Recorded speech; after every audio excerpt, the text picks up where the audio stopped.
Y quiero preguntar si me están escuchando bien, hermanos, y si están viendo la diapositiva con la cual vamos a comenzar. Sí, pastor. Buen Sí, día, paz. buen día. Sí, señor.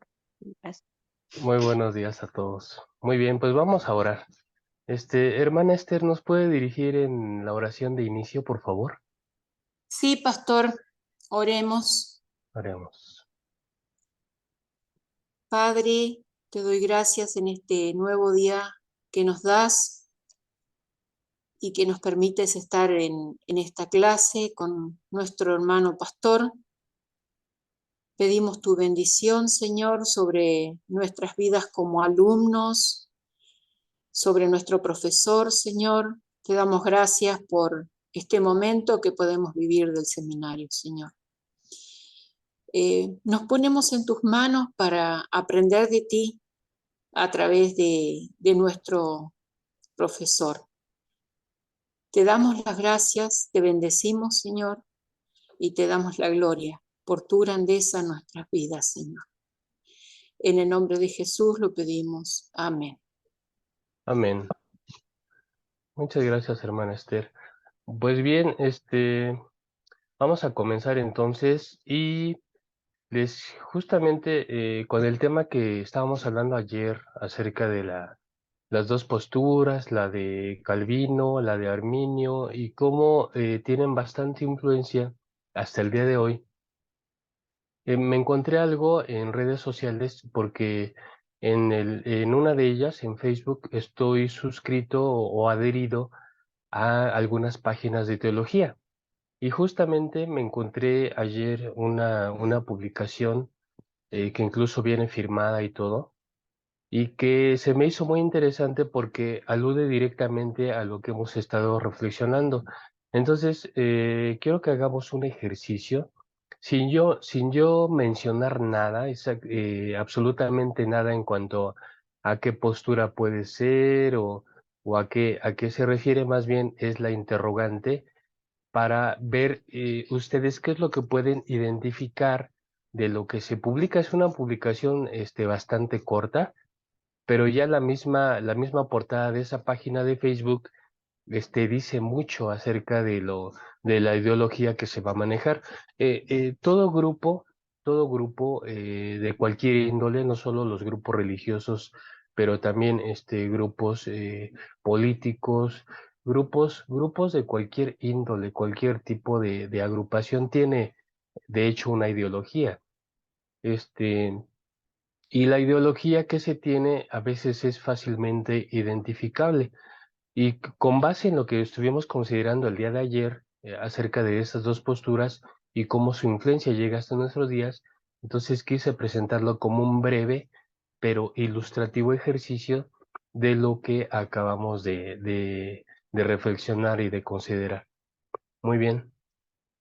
Esta es la publicación y viene en pequeño lo que es la portada de esa página, que es lo bueno de los quienes abrieron esa página lo llaman Gracia y Retazos de Luz.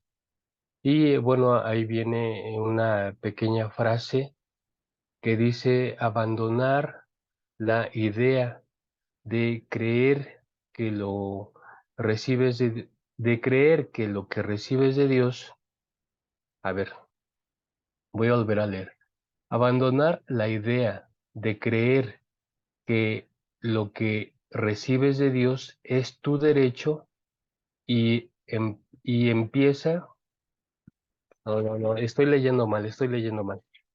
Pero ¿es legible para ustedes, hermanos, esta parte? Dice, más bien es un consejo, dice, abandona la idea de creer que lo que recibes de Dios es tu derecho y empieza a entender que lo que recibes de Dios se llama gracia. Y creo que en una primera instancia pudiéramos estar relativamente de acuerdo con eso. Porque la gracia se llama gracia porque es un don inmerecido. Creo que ese es un concepto fundamental cuando se habla sobre ese tema. Pero si esto lo acomodamos en la publicación, entonces la cosa ya empieza a cambiar. Muy bien, voy a leer rápidamente la publicación y ustedes me dan sus impresiones de acuerdo a lo que consideramos en la clase del día de ayer. Dice, en Cristo no hay pecado demasiado grande que Dios diga, no estoy dispuesto a perdonarte. Por muy bajo que nos lleve por momentos el adversario de nuestra fe y la carne de pecado, jamás el Padre dirá a sus hijos, ya no sois míos. La seguridad de quienes somos ante Dios no depende de nuestra fidelidad a Dios, sino de su fidelidad a Él mismo. Él no se arrepentirá, Él no cambiará de corazón, Él no se retraerá de lo que ha escogido amar desde la eternidad. Incluso antes que lo invocaras, Él ya sabía todo lo que hay que saber sobre ti y sin embargo decidió amarte. Y su amor es puro, verdadero y nunca cambia. Estamos siendo redimidos por su gracia, no por nuestro propio mérito. No olvides esto la próxima vez que el mundo, los que te rodean o tú mismo, como el apóstol San Pedro, digan o dicen, no soy digno. Y ese es el punto, no lo eres, pero Él es fiel y sobre esto descansa nuestra paz. Y viene firmado por una persona. Ahora, yo creo que sin tener el marco, el marco teórico, el marco de conceptos sobre qué es la postura arminiana, qué es la postura calvinista, cuáles son los elementos que caracterizan sus argumentos. Sin conocer eso, a simple vista nos parecería que esto está perfecto, que eso está bien, que esto es lo que cada uno de los cristianos debemos tener en nuestra mente. La, la trampa, la trampa con estas cuestiones, y digo la trampa no en el sentido de que quien puso esto, quien elaboró esto, haya deliberadamente querido errar nuestro pensamiento o errar nuestras creencias. Creo que no. Creo que la persona que hizo esto, él mismo quizás sin saberlo, a lo mejor ya profesa una cierta corriente ideológica o teológica, que para este caso sería lo mismo. Pero a mí la parte interesante es que como nosotros ya consideramos en la sesión de ayer cuál es la perspectiva de una y otra corriente, calvinismo, arminianismo, entonces se me hizo interesante ver, porque esta publicación, como otras tantas, ratifican que efectivamente el impacto de esas corrientes se están moviendo en los círculos cristianos a veces sin darnos cuenta y las replicamos. En el caso de esta publicación, tenía muchos likes, por supuesto, y tenía varias replicaciones. Cuando a usted le gusta algo y quiere replicarlo, lo quiere volver a publicar usted también en su muro. Tenía tanto muchos likes como varias replicaciones. Entonces, eso quiere decir que quien lo lee da por hecho que que esta es la verdad, ¿no? Que así debemos de pensar y de actuar también en consecuencia. Pero con base, repito, en lo que consideramos el día de ayer, me gustaría que ustedes me dieran sus impresiones al respecto. ¿Quién se anima a decirme algo sobre lo que observa en esta publicación?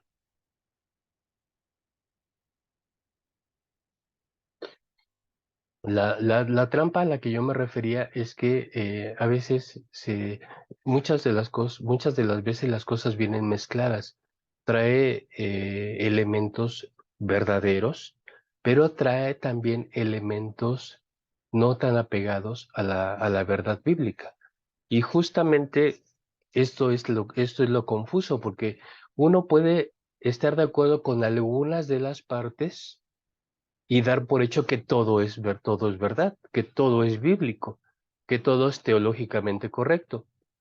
pero el punto es ese, que las pequeñas cosas que sí son verdad nos atrapan y damos que por hecho o damos por sentado que todo, si algo es verdad, si un elemento pequeño aquí es verdad, entonces todo debe ser verdad. Esa justamente es la trampa de muchas de las publicaciones y de muchas de las posturas, porque, y ustedes tienen que estar siempre muy atentos, porque uno puede estar de acuerdo o yo puedo decir algo que sí es, que sí tiene soporte bíblico y teológico, pero a lo mejor ya en el desarrollo puedo yo decir cosas que ya no, que carecen de soporte bíblico y teológico, pero como dije, un elemento que sí era, entonces, bueno, sí, si el hermano dijo algo bien, que me parece que está bien, y lo demás tengo mis dudas, pero como lo dijo el hermano, debe ser cierto. Es más, una explicación sociológica del impacto de las redes sociales es que el lector, los lectores de redes sociales creen que todo lo que se publica es cierto. Y obviamente sabemos que no es así, que no es así. Hermana Esmeralda, ¿qué me puede comentar sobre esta pequeña publicación? Hermano bendecido día, pues sí, realmente así a simple vista se lee muy bonito, ¿no? Pero ya llevándolo un poco al análisis, pues hay incongruencia entre el principio y el final, ¿no? Y según las posturas que veíamos ayer, la arminiana y la calvinista, viene entremezclada esta, esta, esta publicación, ¿no? Porque dice, en Cristo no hay pecado demasiado grande que Dios diga, no estoy dispuesto a perdonarte. Desde ahí ya hay una situación, ¿no? De que se,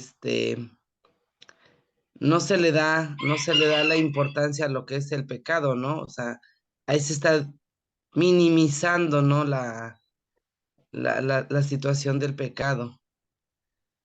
Dice, y dice, por muy bajo que nos lleve por momentos el adversario de nuestra fe y la carne del pecado, jamás el Padre dirá de sus hijos, ya no sois míos. Hasta ahí es así como que, bueno, el pecado no es tan grave, ¿no? Después de todo, sea lo que sea el pecado, Dios nos ama y Dios nos perdona.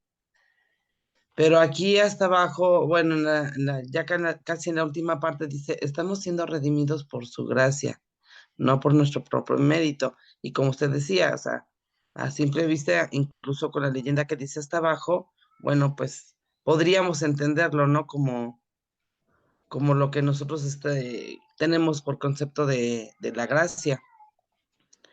Dice, no olvides esto la próxima vez que el mundo, los que te rodean o tú mismo, como el apóstol San Pedro dice, no soy digno. Y ese es el punto, no lo eres, pero Él es fiel y sobre esto descansa nuestra paz.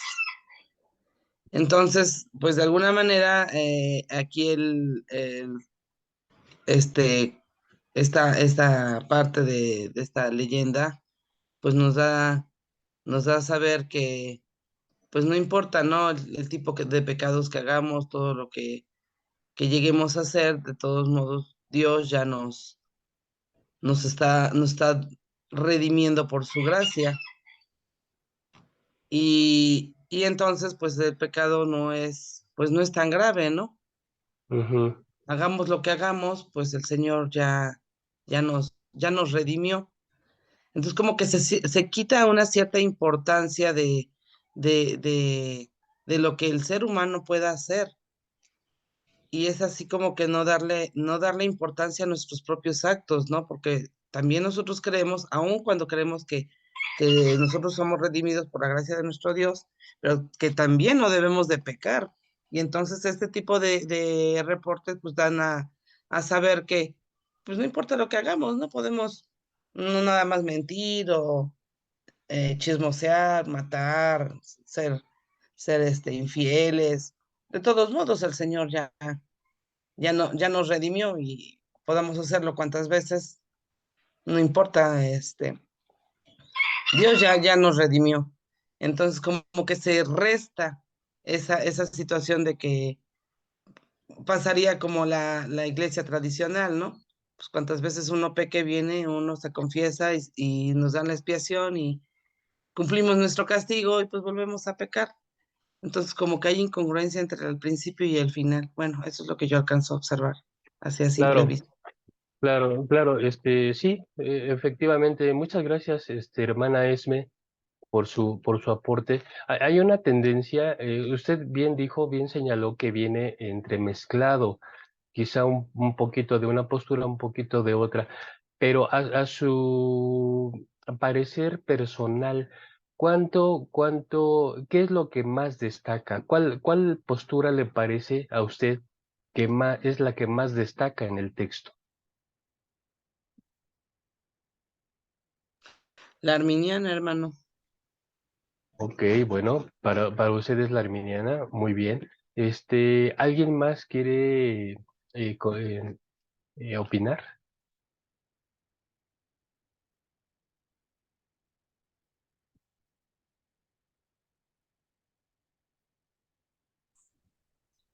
Yo no puedo darme cuenta cuál de las dos sería, pero coincido Ok, con la hermana Esmeralda en su opinión, pero de la postura no me puedo dar cuenta. Disculpe. ok, muy bien, muy bien.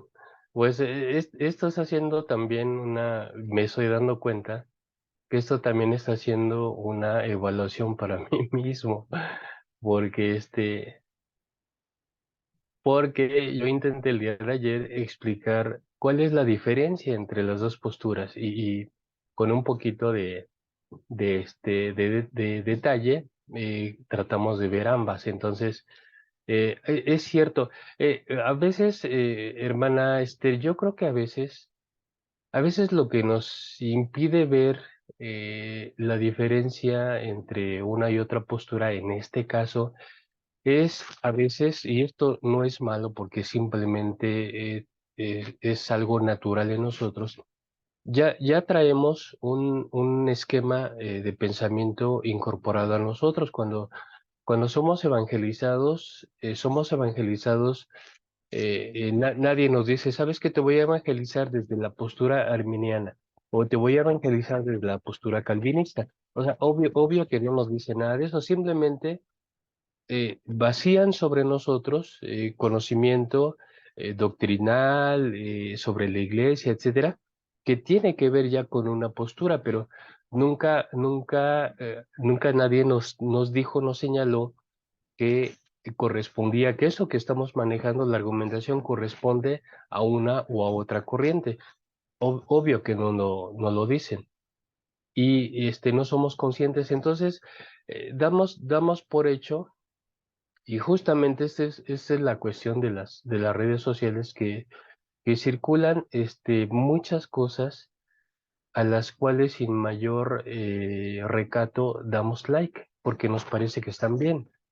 Pero ya en una posición totalmente de análisis, teniendo herramientas para hacerlo, entonces nos damos cuenta de que no, de que hay algo que no checa bien en eso que se está comunicando. Muy bien. Hermana Amanda,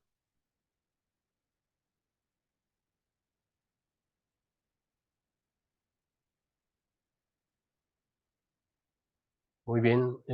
Bueno, mientras está lista nuestra hermana Amanda, quiero Ya, decirles algo. Ah, adelante, hermana Amanda. paz, hermanos, buen día. Buen día. Bueno, yo acá observo que, pues sí, hay una mezcla de muchas cosas, pero hay una parte donde él enfatiza que Dios ya lo sabe todo y, o sea, a pesar de que sabe que nosotros le vamos a pedir o todo todas nuestras condiciones, pues Él nos ama y es fiel a eso porque es fiel a Él mismo, ¿cierto? Pero ahí veo que, digamos, podría decirse que no se tiene en cuenta la parte del libre albedrío, porque Dios nos creó, pues, con ese libre albedrío. Y cuando hablamos de ese libre albedrío, obviamente nos damos cuenta de qué es bueno y qué es malo. Lo que hablaba nuestra hermana Esmeralda, ser conscientes de nuestro pecado, de nuestros errores. Y aquí él dice, no, si tú él ya sabe que tú le vas a pedir y tú vas a ser perdonado por todo lo que tú hagas. Entonces pienso que es una postura como, o sea, no nos hace ir hasta ir a la contrición de nosotros de lo que hacemos bien y lo que hacemos mal.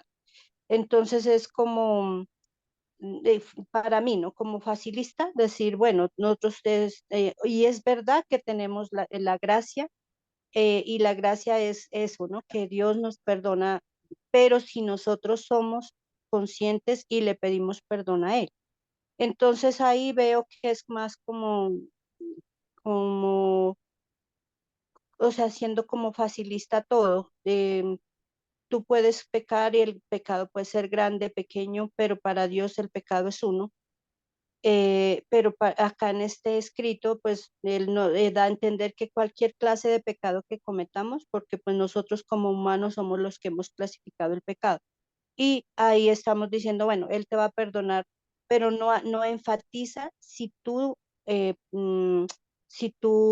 arrepientes, ¿sí? Porque pues digamos, esa parte no la dice, simplemente nos dice, no, tú vas a ser perdonado de lo que tú hagas por gracia. Eso es lo que yo veo y es, no sé, pienso que es la posición arminista también, hay un poco más hacia eso. Ok, sí, sí, gracias, hermana Amanda. Eh, eh, por supuesto, en los comentarios que ustedes han vertido, tanto desde que mi hermana Esme comentó, mi hermana Esther y usted, hermana Amanda, yo puedo notar que hay en ustedes, de hecho, una tendencia incluso más arminiana, lo cual me parece a mí que es bueno, porque los elementos que aquí aparecen, por ejemplo, lo que se mencionaba, el conocimiento que Dios ya tiene sobre todas las cosas, que también se mencionó ya en dos ocasiones. Este, es lo que nosotros veíamos en la postura calvinista sobre la presciencia. La presciencia de Dios es el conocimiento que Él ya tiene de todas las cosas, aún antes de que esas sucedan. Otra de los elementos calvinistas es la elección incondicional. Hagas lo que hagas, Dios ya te tiene como elegido y te dará la vida eterna. No importa lo que tú hagas, incluso no interesa lo que tú hagas, Dios, si tú estás ya en la elección de Dios, Él te va a compensar con la vida eterna, no importa lo que tú hagas. Entonces, ese es otro elemento claramente calvinista. Y dice lo que también mencionó mi hermana Esmeralda, dice esta parte donde dice estamos siendo redimidos por su gracia, no por nuestro propio mérito, es un elemento también que podría caber en ambas posturas, pero de acuerdo al contexto, de acuerdo al contexto de la misma publicación, entonces es otro elemento calvinista que dice que la gracia irresistible no permite ningún tipo de colaboración. Lo que yo noté en los elementos herminianos de ustedes, y dije que eso es bueno, porque hay una preocupación por el pecado, y si hay una preocupación por el pecado, entonces hay una preocupación por la fidelidad. Y si hay una preocupación por la fidelidad, entonces hay una preocupación por la colaboración. Es decir, Dios nos da su gracia, pero nosotros tenemos que ser obedientes, tenemos que ser fieles, tenemos que esforzarnos por una vida de santidad. Y eso es una postura colaborativa, que es la postura arminiana. Por eso yo decía que a veces sin saberlo estamos ya incorporados a una determinada corriente de pensamiento, pero que en este caso es buena. O sea, me parece que hay elementos, muy pocos elementos calvinistas con los cuales pudiéramos estar de acuerdo y muchos más con las que me parece que no compartimos. Por eso, en suma, esta publicación es una publicación que de fondo tiene elementos claramente calvinistas. Entonces, lo que más resalta aquí, aunque efectivamente viene entremezclado, viene un poquito del arminianismo también, pero lo que más destaca, y de hecho, desde la misma portada de la página, ya poniéndola en el contexto de esta ideología, pues lo que más destaca es claramente la postura eh, calvinista. Entonces, va a ser muy provechoso que ustedes, no les he pasado las diapositivas, lo haré el día de hoy junto con las que trabajemos en la sesión de hoy jueves. Se las voy a pasar para que ustedes con calma las puedan revisar, las puedan repasar. Eso, créanme, que les va a ser muy útil, pero muy, muy útil para empezar a discriminar ustedes las cosas que ven, las cosas que escuchan y algo que en apariencia pudiera ser bueno y verdadero en términos de bíblicos, que dice, ay, esto me parece que es muy bíblico. Pues parece, pero a veces quizá no lo sea tanto. Pero estos elementos, la diferencia, establecer bien una diferencia entre cuál es la corriente calvinista y cuál es la corriente arminiana, ayuda mucho para poder hacer este tipo de discriminaciones o clasificaciones. Muy bien, pues es un ejercicio que quise hacer con ustedes tomando en cuenta que habíamos visto un tema muy relacionado con esto. Pero vamos a entrar a nuestra clase. Nuestra clase de hoy es una recapitulación de los aspectos esenciales de la antropología bíblica. De todo lo que entraña y de todo lo que se puede decir con respecto a la antropología bíblica, con todo eso hay elementos que son los que constituyen los pilares, las guías, y esos pilares, esas guías, nos ayudan para poder hacer una exploración más allá. Entonces, hoy les voy a presentar cuáles son esos aspectos esenciales, esos aspectos que no se pueden, que no se deben olvidar, que debemos siempre, a la hora de que consideremos cosas sobre el ser humano. ¿Qué dice la Biblia sobre el ser humano? Bueno, lo que claramente para nosotros debe quedar muy, muy, muy preciso, muy puntual, muy señalado, es justamente los elementos que vamos a ver el día de hoy. Muy bien. Eh, los aspectos esenciales de la antropología bíblica. Vamos a empezar a desarrollar el material del día de hoy y vamos a dejar los comentarios y preguntas para el final. Muy bien, dice la creación y el ser humano. La creación y el ser humano. Uno de los primeros aspectos de la antropología que debemos tener muy en cuenta es que justamente nosotros, los seres humanos, estamos insertados dentro de ese marco de la creación. Es lo que nos cobija, es lo que nos da lugar. No es que Dios nos haya creado aparte de la creación y que haya hecho el mundo y después vino, nos transportó para insertarnos en ese mundo.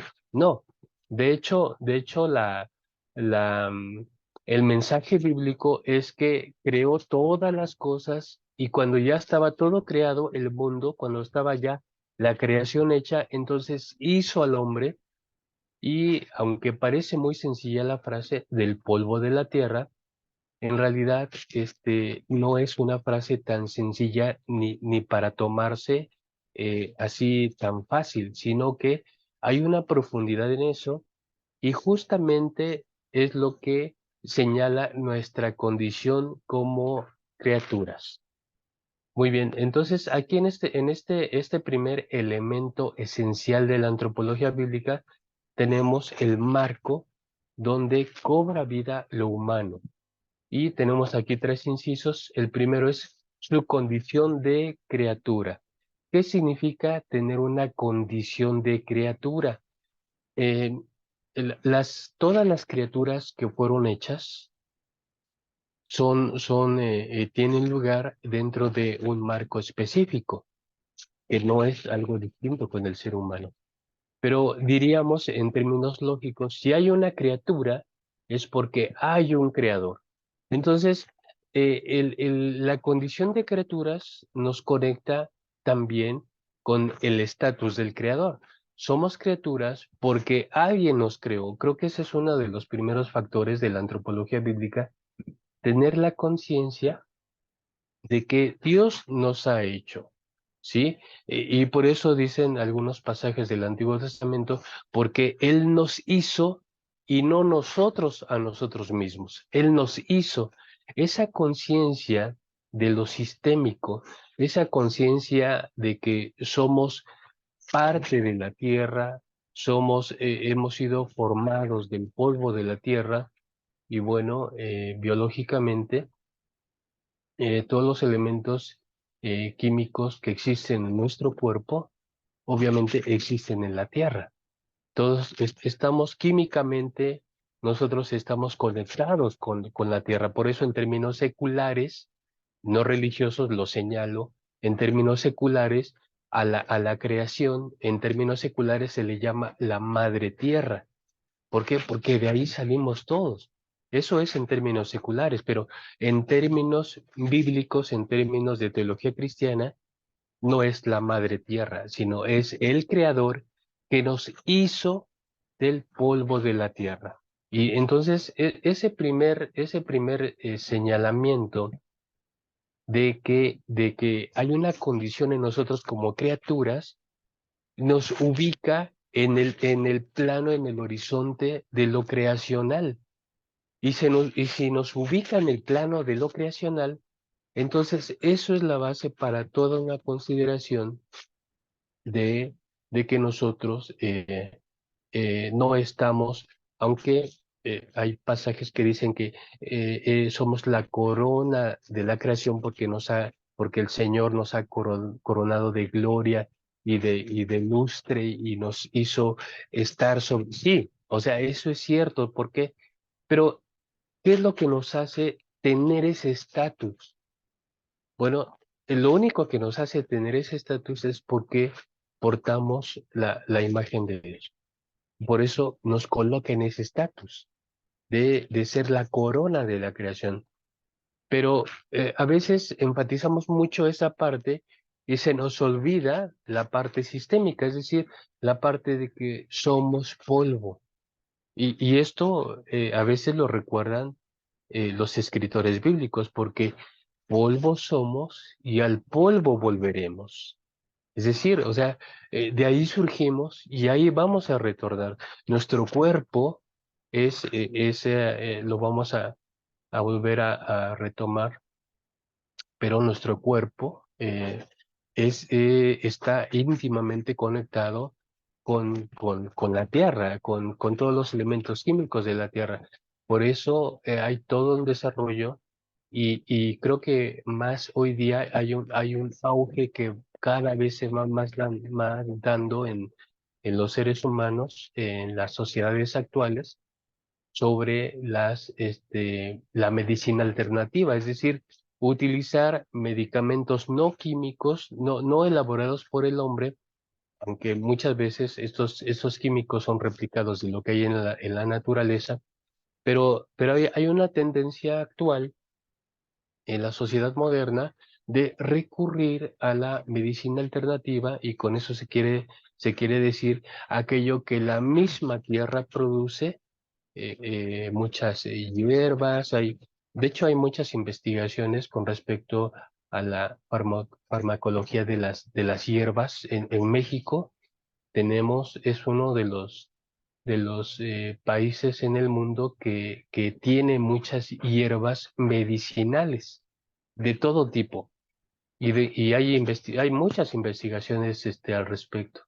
de hecho aquí en Cuernavaca hay una hermana de la iglesia que tiene un doctorado en biología y su trabajo actual justamente es investigación sobre plantas medicinales. Ese es su trabajo, por eso le pagan. Trabaja en la universidad aquí del estado. Entonces, hay actualmente una tendencia hacia dijéramos, ¿no? Hacia lo natural, que hoy se promueve mucho lo orgánico, ¿no? Y muchas veces lo orgánico no es tan orgánico como los compradores, los consumidores piensan, pero bueno, hay esa tendencia allí. Ahora, el punto es que no debemos olvidar esta parte que nuestra condición primeramente es una condición de criaturas, porque existe un creador, y somos criaturas porque estamos conectados con nuestro entorno, ¿no? Lo que también en términos de biología se llama ecosistema. Por eso el factor sistémico se refiere a nuestra conexión con, con la creación, en términos seculares, con la naturaleza. Muy bien. Entonces, ese primer punto es un aspecto fundamental, ¿no? Nuestra condición de criaturas y nuestra relación con nuestro entorno. Segundo aspecto, el marco teológico de la creación del hombre, varón y mujer. Ya mencionábamos en algunas de las sesiones iniciales que hay un doble relato de la creación del ser humano, lo que es Génesis 1 y Génesis 2. Génesis 2 nos ofrece más detalles, incluso lo mencioné, las palabras que se usan, estar frente al otro, la mujer está frente al hombre, y ese estar frente al hombre es el significado de correspondencia perfecta, absoluta y plena. Por eso es que la creación del ser humano en términos teológicos, tal y como después lo cultural viene a hacer los cambios. Lo cultural es lo que hace los cambios, ¿no? Originalmente Dios crea al ser humano a su imagen y semejanza, y dice el relato de Génesis 1, varón y hembra los creó, conforme a que portaran su imagen. Entonces, la dignidad, aquí hablamos de una dignidad otorgada al ser humano, pero otorgada por igual, hombres y mujeres, en los términos de la creación, en los términos de esa perspectiva teológica y bíblica de la creación, tienen y portan la misma dignidad. Y ahora lo cultural, esa es otra cosa, ¿no? Tenemos culturas que a través del tiempo se han identificado como culturas machistas, situaciones sociales en donde siempre el varón, ya por el hecho de nacer varón, de nacer hombre, ya tiene ventajas sobre el otro ser humano que nació mujer. Entonces, ya culturalmente vienen aquí muchas cuestiones que podríamos criticar con toda justicia, pero la verdad bíblica, la verdad teológica es que ambos fueron creados en la misma dignidad, porque ambos, y de hecho, uno no es sin el otro. Por eso dice el Señor Jesús, porque la mujer no es sin el varón, y también lo replica el apóstol Pablo, la mujer no es sin el varón y el varón no es sin la mujer. Eso es algo que yo siento que a veces no se enfatiza, no se clarifica muy bien. El apóstol Pablo lo dice en el contexto del matrimonio, porque dicen, bueno, la tradición es que la mujer se someta al marido, ¿no? Y aquí en México, ustedes saben que una de las críticas que se hace para la cultura mexicana es que es una cultura muy machista, y efectivamente, eh, hace muchos años mis abuelos, ellos no permitían que los hombres colaboraran en las labores del hogar. Entonces, jamás Si un varón se metía a la cocina, lo corrían. Le decían, usted quítese de aquí porque este es lugar de mujeres. Es cuestiones que heredamos, cuestiones culturales que vamos heredando, ¿no? Pero que a veces tienen un impacto relativamente superficial y a veces un impacto bastante profundo socialmente, ¿no? Porque una de las críticas también actuales que de lo que sucede en México es que los salarios en los empleos, los salarios de los varones siempre son más altos que los salarios de las mujeres. Esto ya se empieza a balancear un poco y otra de las críticas que se hacía aquí en el ámbito laboral mexicano es que todos los puestos directivos siempre estaban ocupados por varones preferentemente y no por mujeres. Eh, todos esos aspectos culturales, esos aspectos de tradición cultural, tradiciones sociales, pues nosotros tenemos que estar muy alertas y distinguir cada uno y no replicarlo en la iglesia, porque lo peor sería eso. Que ya suceda en el mundo, bueno, pues ya sabemos que el mundo necesita salvación, pero que lo mismo suceda en la iglesia, eso sí tiene que ponernos a pensar. O en las familias de creyentes, ¿no? Cuando las familias de creyentes, voy a ponerlo en un caso muy extremo, cuando el pastor le dice, terminan la comida y el pastor le dice a su hija, pues mi hijita, te toca lavar los trastes. Y la hijita le dice, ¿y por qué no pones a tu hijo? Y el pastor le dice, no, porque él es hombrecito. No es tarea para él. Entonces, es un caso extremo, incluso lo estoy inventando, pero cuando cosas de ese tipo se ponen o se experimentan en el núcleo familiar cristiano, bueno, entonces, pues hay que revisar qué tipo de educación cristiana estamos adquiriendo. Entonces, bueno, este punto del marco teológico de la creación del hombre es la dignidad, se refiere a la dignidad con la que varón y mujer cumplen el propósito de Dios, pero también cumplen esa dignidad de portar la imagen del Todopoderoso. Lo siguiente, la unidad de la raza humana. Este elemento, la unidad de la raza humana, es muy importante, no en términos étnicos, porque sabemos que existen distintas razas de seres humanos. Y eso no lo digo en sentido peyorativo ni en sentido de mal, pero la unidad de la raza humana no se refiere tanto a eso. Hace unos 2 días escuchaba yo en la radio por qué hay distintas razas en el mundo y la explicación científica que se daba sobre eso es que los factores o las condiciones medioambientales influyen para las características raciales de un ser humano.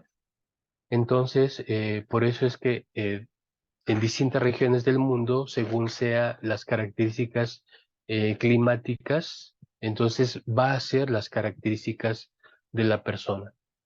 Entonces, pero con eso no me estoy refiriendo a este punto de la unidad de la raza humana. A lo que me refiero, la unidad de la raza humana es al sentido corporativo que tiene la Biblia para señalar esta vinculación que hay entre todos los seres humanos. Y con eso me refiero a los aspectos de tanto de condenación como de salvación.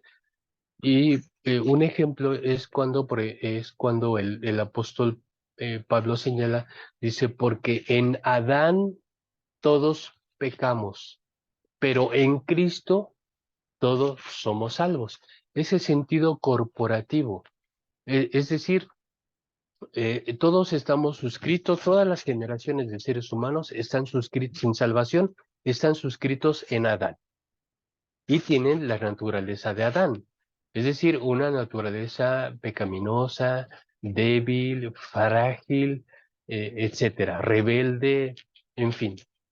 Pero en Cristo, esa naturaleza que heredamos en Adán, ahora, si la transportamos a Cristo, se renueva, se cambia, se transforma. Por eso la Escritura dice, si alguno está en Cristo, nueva criatura es. Ahora, entonces ese sentido corporativo es importante porque la Biblia lo va a tomar muy en consideración cuando diga que en Adán todos pecamos, el pecado está en todos. Y creo que es una preocupación constante de nosotros alejarnos del pecado y mantenernos en santidad. Eso tiene también su explicación y su interpretación, por supuesto, porque a Jesús dice, dice la Escritura que Jesús fue tentado en todo, pero sin pecado. Pero Jesús se juntaba con pecadores, ya lo hemos considerado, era amigo de publicanos, como era la crítica que le hacían, amigo de publicanos y pecadores, pero no significa que Jesús se contaminara, o que Jesús, como era el caso de los fariseos, que para mantenerse santo, tuviera que alejarse y jamás relacionarse con la gente pecadora. No tiene que ver con eso, pero sí tiene que ver con una experiencia personal en donde tú puedes estar teniendo contacto evangelístico con personas que necesitan ser transformadas y obviamente eso no te contamina. Entonces, esta parte de la unidad de la raza humana es importante porque al hablar de la salvación y de la condenación tenemos que tomar en cuenta ese sentido, repito, corporativo. Ese sentido corporativo que es lo que se maneja en la Biblia con respecto a la antropología bíblica. Somos descendientes de Adán, efectivamente, pero también somos hijos de Dios en Cristo, adoptados para salvación por Dios en Cristo. Muy bien, este es un sentido que maneja mucho el apóstol Pablo y que también se maneja en el pensamiento semítico, el pensamiento hebreo, esta unidad corporativa. Bueno, vamos a pasar al siguiente punto, la naturaleza humana. Los tres elementos constituyentes ¿por qué somos humanos? ¿Cómo es que somos humanos? Bueno, somos humanos y lo consideramos en las primeras sesiones porque hay tres elementos que están en nosotros, presentes ahí, que se corresponden, que están íntimamente vinculados, que desintegrar uno es afectar el todo, aunque son tres elementos, forman un todo. Y eso es muy importante. Lo voy a abordar en la siguiente diapositiva. Ahorita tan solamente quiero decir eso, pero con respecto a olvidársenos porque es lo que va a ser la base de la pastoral. Si usted quiere tener una pastoral integral, un cuidado integral con el creyente, sea un creyente de 5 o 6 años, en el caso de los niños, o sea un creyente joven o un creyente ya adulto o adulto maduro, usted tiene que tomar en cuenta estos tres elementos que constituyen la naturaleza humana. Em, Quiero ponerles un ejemplo muy rápido. En cierto momento en la iglesia, en la iglesia donde un servidor asiste, tuvimos un maestro de niños que era muy rígido, que quería que los niños, desde que entraran para tomar su clase, ya no hicieran ruido, no trajeran nada de comer allí, estuvieran sin hacer escándalos, sin jugar, no permitía que a veces los pequeñitos cuando salen de su casa a veces se quieren llevar un juguetito pequeño, algo que saben que es su favorito. Bueno, él no permitía nada de eso. Y los niñitos tenían que estar muy atentos a lo que les enseñaba y Era un trato bastante rígido con los niños. Después presentaban su clase y lo hacían bien los niños, pero el método de enseñanza para ellos era un método bastante rígido. Entonces, en algún momento le tocó a se vencen los periodos, hay cambios de profesores o de instructores de los departamentos y pusieron a una hermana. Y esa hermana era educadora, era pedagoga.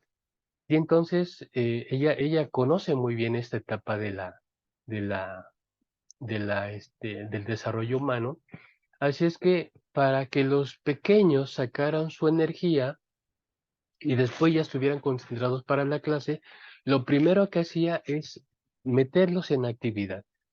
Hacía con ellos juegos, pero juegos que también les enseñaran cosas, juegos que les invitaran a tener integración, a tener confianza, a tener respeto entre ellos. Entonces, incluía dinámicas, incluía actividades que sacaran la energía que tienen los chiquillos, que nunca se termina, este, y aplicaba de manera positiva. Y entonces cuando los niños ya llegaban al momento de clase, los niños ya habían jugado, ya se habían relacionado entre ellos, ya habían disfrutado de la compañía, y entonces ahora con gusto ponían atención y aprendían su clase con la misma eficacia que lo hacía el otro hermano con la forma rígida. Entonces, se puede llegar al mismo objetivo pero teniendo pasos o procesos más adecuados para la persona. Y creo que es algo que no tenemos mucho en la iglesia. Queremos objetivos altos, buenos, necesarios, lo necesitamos, pero a veces los procesos para alcanzar esos objetivos no pueden ser o no son a veces los mejores. Y esta invitación de tener en consideración lo que somos cuerpo, alma y espíritu, nos ayuda para ejercer un cuidado integral de la feligresía, de los creyentes. Entonces, esto también es muy importante. Lo segundo, inciso B, una latencia del pecado ligada a su naturaleza. Creo que esto es algo que tampoco debemos olvidar para que nuestro cuidado sea también integral. Es cierto que pues puede tener una explicación no solamente en el terreno de lo bíblico y teológico, puede también tener una explicación psicológica de por qué la naturaleza en el ser humano siempre nos lleva o nos jala o nos incita hacia lo malo. Debemos estar conscientes también de esa parte. Es algo que, aunque ya para el creyente, que está en ese trabajo de renovación, de santificación y todo eso, pero siempre debe tener en su mente presente identificar cuáles son las debilidades que yo tengo. Si yo identifico cuáles son las debilidades que tengo, entonces voy a estar muy alerta para cuando, si llega alguna tentación, entonces yo pueda saber actuar como cristiano. Este, hace muchísimos años un profesor nos decía que la diferencia entre un cristiano y uno cristiano no es, no es que no tengan o que no puedan tener las mismas tentaciones o las mismas debilidades. La diferencia es que el cristiano, en cuanto detecta aquello que le pone en riesgo, corta, se aleja. Y entonces eso es lo que hace la diferencia. Es decir, ya no el que es cristiano, que está más consciente de lo que le hace daño, entonces es más pronto para actuar ante aquello que le va a poner en riesgo. Y esa es la diferencia. Y creo que hay verdad en eso porque los cristianos no dejamos de experimentar la tentación.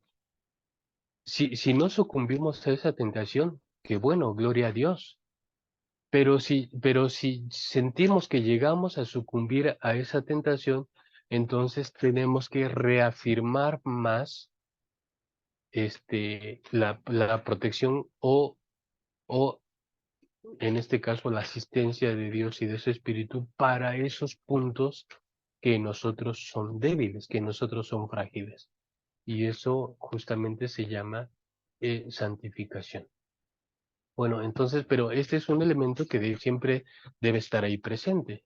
Y ofrecer charlas, ofrecer reflexiones, ofrecer predicaciones que tengan que ver con esta parte. Es decir, ser conscientes de qué es lo que te pone en riesgo.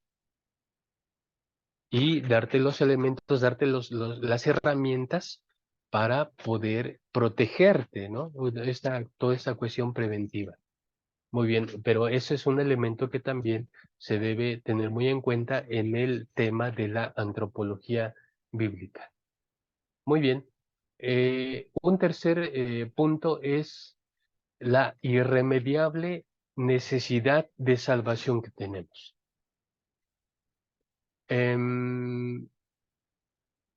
La salvación, todos la necesitamos, pero hay que entender a qué nos referimos con ese concepto. Cuando uno entiende la salvación solamente como algo en el futuro, como algo que estará allá y que yo quiero alcanzar, entonces uno elimina muchas de las cosas de la vida presente. Porque mi mente transporto mi mente al futuro. Yo quiero ganarme la vida eterna. ¿Cómo ganarse la vida eterna? Ah, bueno, guarda los mandamientos. No hagas esto, no hagas aquello, bla, bla, bla, bla, bla, bla. Y entonces yo me encierro en una esfera de cristal y no quiero que nada me toque porque estoy pensando en aquel tiempo futuro. Sin embargo, la salvación, aunque tiene ese elemento de lo futuro, la salvación se experimenta ya desde el presente. Y desde el presente, como bien decía el Señor, dice, refiriéndose al reino de Dios, dice, porque algunos dirán, refiriéndose al reino, está allá o está acá, en fin, como si fuese un lugar, como si fuese alguna situación extraordinaria. Y Jesús dice, pues no, porque el reino de Dios entre vosotros está todo el tiempo. O sea, esa gracia del reino todo el tiempo nos está rodeando, todo el tiempo, a donde vayamos, donde estemos. El secreto es poder ser sensibles a esa realidad del reino y no pensar que se trata solamente de algo futuro, que ese futuro ya tenemos 2000 años esperando, ¿no? Y no sabemos cuándo va a llegar. Pero justamente se refiere a esa parte cuando la misma fe, el mismo creer, dice, el que cree en mí, dice, ríos de agua viva correrán desde su vientre, ¿no? Es decir, el aquí y el ahora para ser conscientes de esa experiencia del reino y de la gracia de Dios. Entonces, todos los seres humanos necesitamos eso.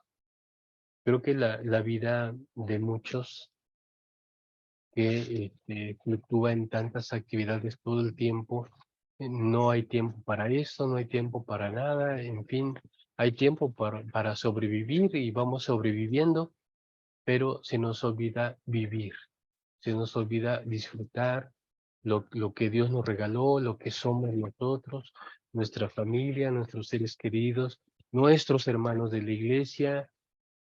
Toda esta cuestión va entrelazada. Por eso es que el término soteria, el término griego soteria, del cual se traduce salvación, o salvar, o ser salvos, se refiere a esa condición de bienestar que Dios quiere para los seres humanos. Entonces, somos salvos porque esa condición de bienestar es la que Dios quiere para todos. Y no estoy hablando solo en términos materiales, porque hay quienes enfocan el término bienestar solo en términos materiales, pero no. Cuando el bienestar alcanza mi cuerpo, alcanza mi alma y alcanza mi espíritu. ¿Sí? Ese bienestar, esa paz, ese shalom es el que Dios quiere. Y por eso dice esta parte, todos necesitamos la salvación. Hay que disfrutarla, pero también hay que compartirla. Hay que experimentarla con nuestros cercanos, con nuestros seres queridos, pero también con el prójimo. Muy bien. Tercer punto, la dignidad del ser humano.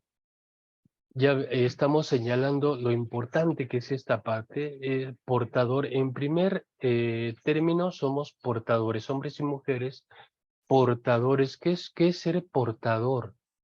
Portador, yo para ir a trabajar uso un portafolio, pero el portafolio lleva lo que es importante, lo que es esencial, lo que es relevante. Entonces, el portafolio puede ser café, puede ser de tela, puede ser de piel, puede ser de lo que quieras. Pero lo importante es lo que lleva adentro, lo que está protegiendo. Y nosotros, la apariencia que tengamos, cualquiera que sea, está protegiendo algo que se lleva adentro. Y esto que se lleva adentro es la imagen de Dios. Y por eso hombres y mujeres, ambos, y de hecho, la imagen de Dios no está completa si falta alguno. La imagen de Dios está completa cuando hay integración perfecta entre ambos, entre hombre y mujer. Cuando hay esa integración perfecta, entonces se dignifica la imagen de Dios. Y tenemos que promover, no solo en el discurso, sino también en actividades, promover en actividades también esa relación que hay entre, esa relación que hay de dignidad con respecto a Dios por ser portadores de su imagen. Entonces, que esa dignidad que hay en uno y en otro sea totalmente equilibrada, sea perfecta, sea totalmente integrada. Muy bien. El inciso B, el valor de lo humano frente a las ideologías materialistas. Hoy día tenemos muchas, y creo que todo favorece eso, tenemos muchas ideologías materialistas. Materialistas porque solo favorecen el cuerpo. El alma y el espíritu no importa, con que tu apariencia sea la correcta, eso es lo que vale. Entonces te vamos a dar muchas cosas para que tú vistas, para que tú muestres, para que tú te hagas. Hay una cultura, hoy día hay toda una cultura acerca del cuidado del cuerpo. Eso es bueno, sí, es bueno, pero es lo que estábamos diciendo, cuando se privilegia solo un aspecto de mi persona y no lo demás, entonces ocurre una desintegración. Entonces sí hay que cuidar el cuerpo, pero también hay que cuidar el alma y por supuesto cuidar el espíritu. Entonces el valor del humano es toda esa integración perfecta que hay en nosotros y que es lo que es lo que debe ser importante. Por eso el Señor decía, no os preocupéis qué habéis de vestir, qué habéis de comer. Dice, porque el cuerpo es más que el vestido y la vida más que el alimento. Entonces, si estamos más preocupados por lo que nos comemos, más por eso que por lo que proyectamos como personas, entonces hay un desequilibrio. y estamos más preocupados por lo que nos vestimos que por nuestras relaciones con los demás, relaciones adecuadas, relaciones sanas, relaciones fructíferas, y estamos más preocupados por lo que nos ponemos que por eso, entonces, estamos fallando en esta perspectiva que nos enseña Jesús y estamos dando prioridad justamente a esas ideologías materialistas. Por eso es que el valor de lo humano también es un elemento cristiano importantísimo. Hay que rescatar el valor de lo humano y eso no lo permite mucho las sociedades actuales. Muy bien. Y lo último, que esto no debería nunca quedar de lado, es la mayordomía o administración. Los seres humanos somos mayordomos, somos administradores de... cuando alguien es mayordomo, cuando alguien es administrador, es porque hay un dueño. Hay un dueño. El ser humano siempre se ha sentido dueño. Por eso siempre, esa ha sido la falla a lo largo de la historia. La serpiente le dice a Adán y Eva, dice, no, ustedes coman del fruto, porque cuando coman del fruto van a ser como dioses.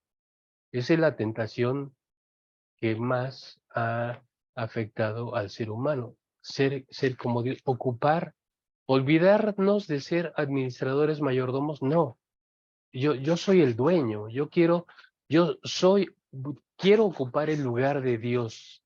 Y por eso toda la crisis medioambiental que tenemos actualmente, ¿no? Porque el hombre no cumple su función administrativa, su función de mayordomía. Y el fiel administrador, el fiel mayordomo, sabe que tiene que entregar cuentas. ¿A quién? Al dueño. Y el dueño es el creador.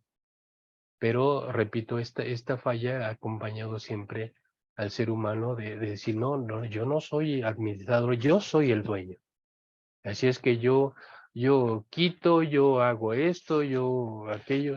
No hay un respeto por esa relación sistémica que hablábamos al inicio. Se rompe la relación sistémica y entonces tenemos un caos reinante de hecho. A este respecto, secularmente empieza a darse toda una carga de educación medioambiental, educación ecológica. Eso es bastante bueno. Hay cada vez más una conciencia que se está compartiendo y repartiendo en este sentido de responsabilidad. Finalmente, finalmente se le está dando la razón al mensaje bíblico. Somos administradores. Y mientras no tomemos ese papel de administradores, vamos a seguir en este caos. Entonces, esa conciencia del cuidado medioambiental y la correspondencia nuestra con respecto a ese entorno, hoy día se ve o se está promoviendo de una manera integrativa, de una manera sistémica, pero eso ya estaba desde hace muchos siglos en la Biblia ya lo enseñaba. ¿Por qué los cristianos no enfatizamos esta parte? No lo sé. Los cristianos, ya lo habíamos dicho, enfatizamos y nos gusta enfatizar solamente las cosas espirituales.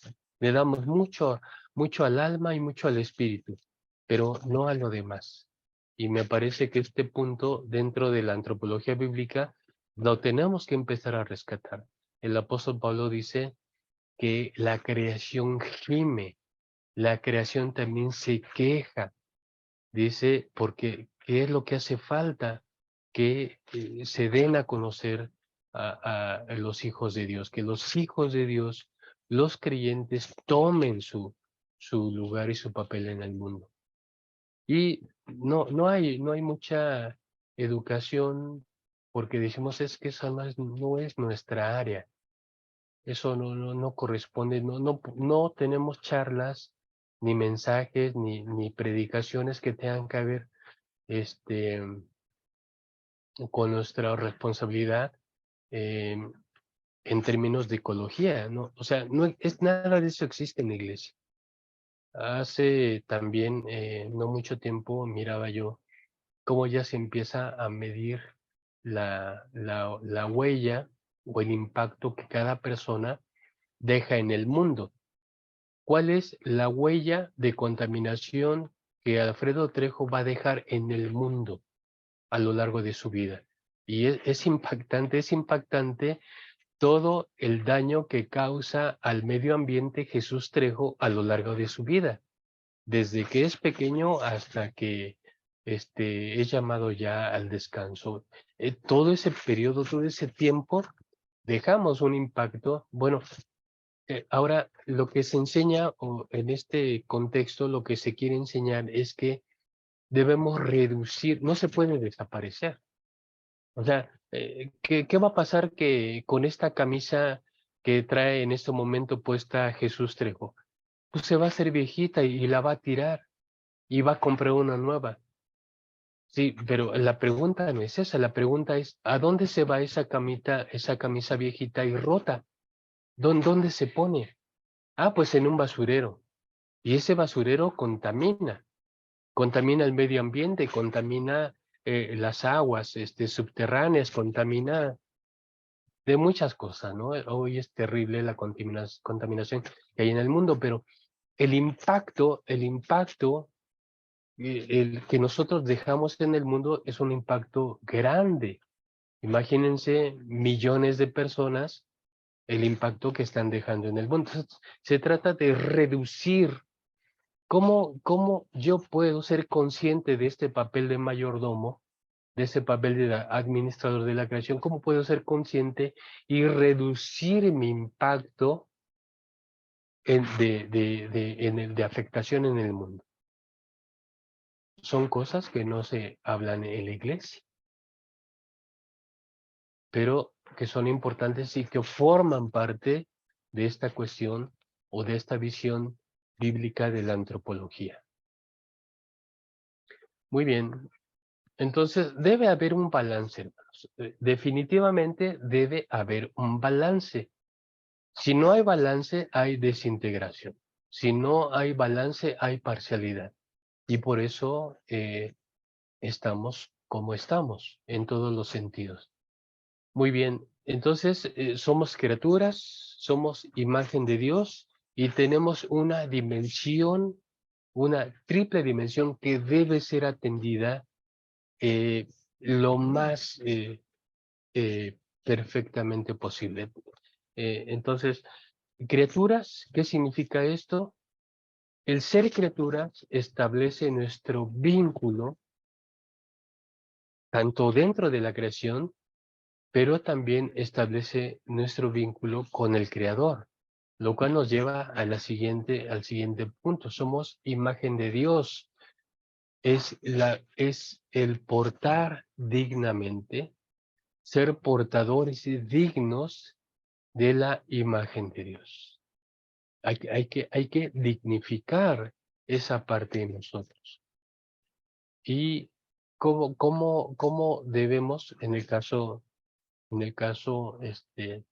de un servidor que me tocó nacer varón, ¿cómo yo voy a dignificar en mi papel de varón, cómo voy a dignificar el papel de... Tengo una esposa y 2 hijas y un varoncito también. ¿Cómo puedo yo como varón dignificar el lugar que tiene mi esposa y mis hijas? ¿Y cómo puedo enseñarles a que ellas mismas dignifiquen? Porque a veces la sociedad no lo va a hacer, por supuesto. La sociedad nunca va a hacer eso. Tenemos que hacerlo nosotros. Los creyentes tenemos que ser ejemplo en ese sentido.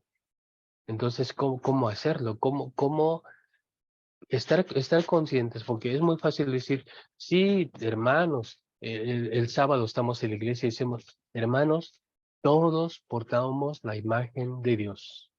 Ah, qué bonito, qué bonito. Ah, está bien, hermano, yo estoy de acuerdo con usted. Sí, pero ¿cómo lo llevas a la práctica en tu vida diaria? En tu vida matrimonial, en tu educación con los hijos. ¿Cómo lo llevas en tu campo laboral? Porque ahí hay hombres y mujeres. O sea, ¿cómo lo llevas a la práctica? ¿Cómo lo vives? ¿Cómo lo practicas? ¿Cómo lo ejecutas? Todo eso tiene que ver. Y la dimensión de lo humano. Eh, eh, Privilegiamos siempre una cosa sobre las demás. Eso no es posible. No debe ser posible. Tenemos que tener una colaboración integrativa, sistémica. Todo es importante, todo está vinculado, todo forma parte de. Entonces, acuérdense de esos conceptos que vimos, el bazar, el cuerpo, lo material, nuestra materialidad. Sí necesitamos comer, necesitamos descansar, necesitamos ejercicio, necesitamos una buena alimentación, etcétera. El nefesh, el alma, ¿cómo cuidas tu mente? ¿De qué te alimentas? ¿Qué es lo que tú estás escuchando? Charlas edificantes, y no me refiero solo a que tengan que ser charlas religiosas, charlas bíblicas, predicaciones, ¿no? También hay muchas cuestiones, libros, charlas que podemos escuchar en los medios, en la televisión, canales culturales, en la radio también hay estaciones que ofrecen muchos elementos de conocimiento, de aportes culturales muy benéficos para los seres humanos. ¿Qué hacemos por el cuidado de nuestra alma? ¿Cómo alimentamos nuestra mente? ¿Y cómo cuidamos y alimentamos el ruach, el espíritu? ¿Cómo alimentamos nuestro espíritu? Aquello que nos conecta con Dios. ¿Qué cuidado hacemos? No solo el sábado en la iglesia, pero también cada día.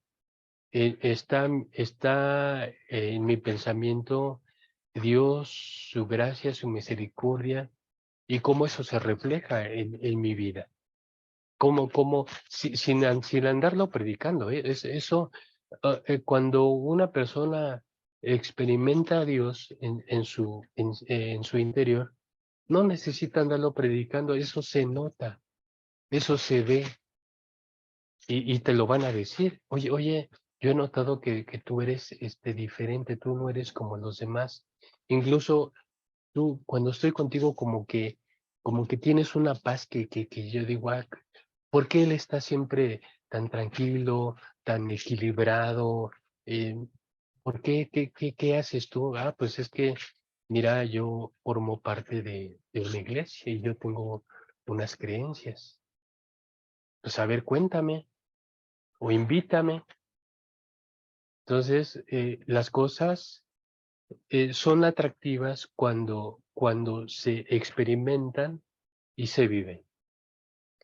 Y eso también es una parte importante. Entonces, todo esto, hermanos, tiene que tener un balance en nosotros. Somos criaturas, somos imagen de Dios, y hay elementos en nosotros que tienen que ser atendidos equilibradamente, haciendo un balance, todo. Entonces, todo esto conforma la antropología bíblica. Y si esto lo aplicamos en la iglesia, hermanos, tenemos muchas cosas para estar enseñando y para estar haciendo.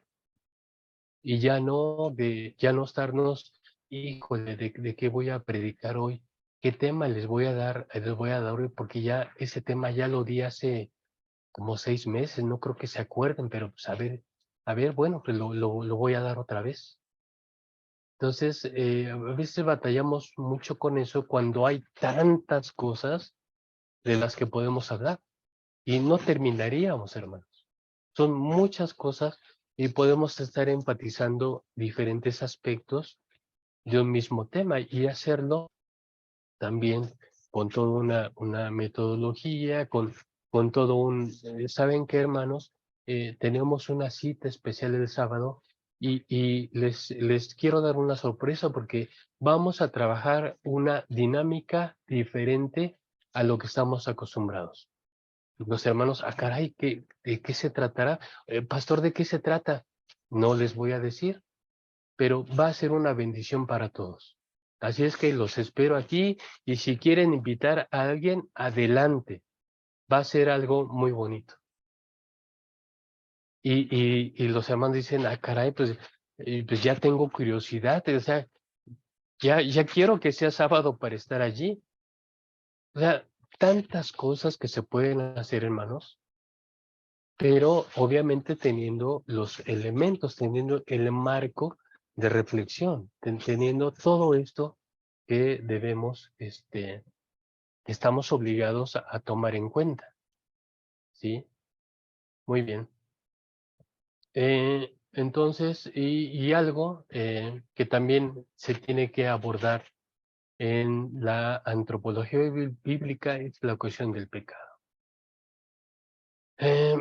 Existe una transmisión del pecado original. El pecado original es aquella tendencia natural que tiene el ser humano para obrar lo malo, para hacer lo malo, para ejecutar lo malo, y que esta tendencia natural le fue heredada de Adán y Eva. Por aquel primer pecado, la naturaleza humana se corrompe y todas las generaciones posteriores cargan con esa debilidad. Dice, el principal efecto de la naturaleza pecaminosa es, por supuesto, desintegración. Desintegración con Dios y desintegración con el prójimo. Cuando en una iglesia hay llegan a haber enemistades, pleitos, contiendas, créanme que ese es un signo inequívoco de que el pecado se está moviendo en esa congregación y de que ese pecado se solapa, no se hace nada al respecto. Cuando la desintegración es la señal principal de que hay pecado. Desintegrarme con mi esposa, desintegrarme con mis hijos, desintegrarme yo mismo, todo eso ya señala la presencia de pecado. Porque el pecado básicamente es alejamiento, desintegración. Entonces hay que luchar, o en cuanto eso se detecte, hay que luchar contra eso. ¿Y cómo lo vamos a hacer? Bueno, lo vamos a hacer privilegiando el uso positivo de todas las capacidades, la Biblia lo llama dones, ministerios, diaconías. El uso positivo de todas las capacidades y habilidades para crear cosas que causen bien a la raza humana, no solo en la iglesia, sino también en la sociedad. Cuando va a llegar la cena del Señor, que acaba de pasar hace unas semanas, cuando va a llegar la cena del Señor, acá en México se acostumbra a tener una semana de consagración. Y esa semana de consagración, pues se hacen cultos prácticamente todos los días previos a la Santa Cena o a la Cena del Señor, para llegar consagrados, llegar muy enfocados hacia ese importante evento que nos gusta mucho y que todos tenemos y que todos cuidamos. Pero así como como tenemos ese cuidado de hacer semanas de consagración, cuando vamos a tener un evento especial, creo que así también debemos tener actividades que beneficien a nuestros vecinos, a la colonia, a otros padres, no sé, ya no tanto de la iglesia, sino es como darles el beneficio, compartir la bendición, pero también con otras personas que no forman parte de nuestra comunidad eclesial. Y esto justamente es el trabajo de ser sal y ser luz. Entonces, cuando esto se hace, también estamos, porque decimos, bueno, yo creyente y mi esposa creyente portamos la imagen de Dios. Pero mi vecino y su esposa no son creyentes, de hecho, son un desastre. Bueno, pues esa pareja que es un desastre, también son portadores de la imagen de Dios, pero no lo han descubierto, no lo saben, no están conscientes. ¿Cuál es tu papel? Ayúdales, ayúdales a saber que ellos también son portadores de la imagen de Dios. Ese es el trabajo evangelístico. Y, y bueno, todo esto se tiene que revertir. Si todo esto constituye la realidad del pecado, que es lo que rodea y encontramos por todas partes en el mundo, entonces pues todo eso se tiene que revertir. Hay que revertir todo eso. Porque aquí tenemos en la parte baja del diagrama que estoy presentando con ustedes, dice el efecto del pecado. Hay tres tipos de muerte que señala la escritura: la muerte física. La muerte física incluye todo lo que es el paquete completo: enfermedades, dolencias, sufrimientos, limitaciones. Todo eso se va a acabar. Hay una promesa de que llegará un momento en que el lloro y el sufrimiento ya no cesarán. O sea, van a cesar y ya no habrá más.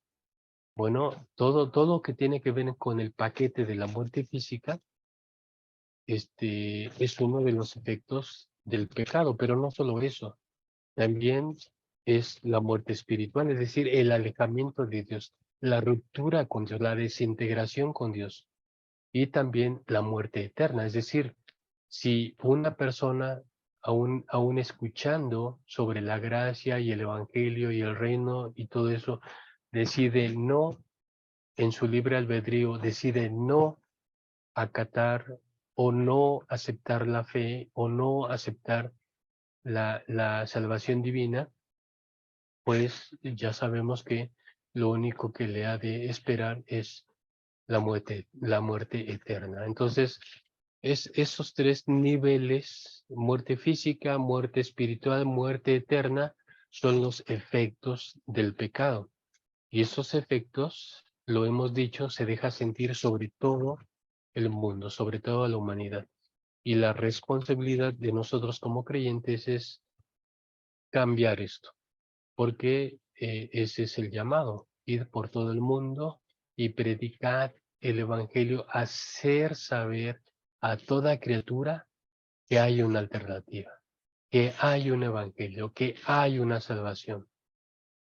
Pero hay que hacerlo saber, hay que comunicarlo. Muy bien, hermanos.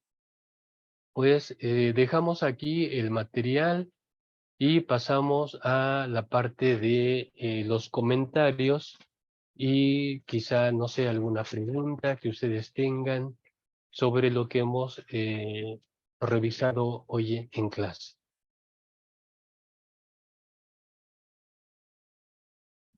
El día de hoy les voy a pasar las diapositivas que trabajamos en la sesión de ayer, junto con las que estamos trabajando el día de hoy, para que ustedes tengan tiempo, las revisen, las repasen y puedan tener una mejor ubicación de estas cuestiones que estamos viendo, como la corriente calvinista, la corriente arminiana, y cómo nosotros mismos estamos posicionados en uno, qué porcentaje en una corriente o qué porcentaje en la otra.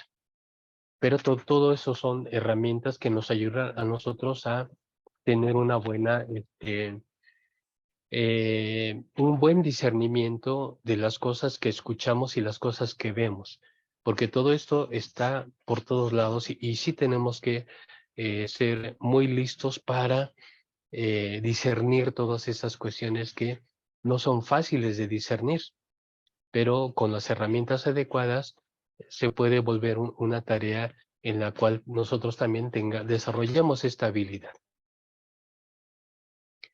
Muy bien, pues si no hay preguntas, comentarios, queridos hermanos. Entonces vamos a dejar aquí la clase y vamos a orar para despedirnos el día de hoy.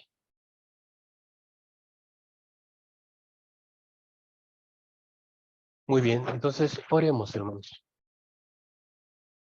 Dios bendito que estás en las alturas de los cielos, te bendecimos, Señor, porque sabemos que tu misericordia es sobre todos los seres humanos, aunque no todos lo llegamos a saber, pero tu bondad y tu amor es para todos.